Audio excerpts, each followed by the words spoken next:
Gurlis gakkede undskyldninger. Efter en streng uge med vanvittige forklaringer fra Gurli for ikke at komme på arbejde, er radiochefens tålmodighed så brugt op. Ved vanvittigt ingen ende tag, er der nogen, der snart kommer med en stikpille til mig. Velkommen til Gurlis gakkede undskyldninger.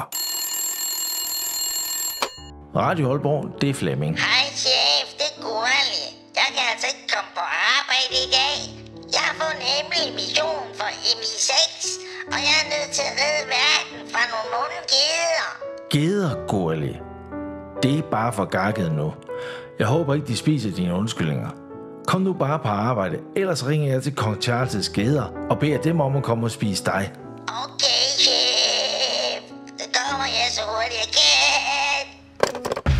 Kender chefen virkelig Kong Charles' telefonnummer, og vil hans geder ikke bare få Gurlis undskyldninger helt galt i halsen?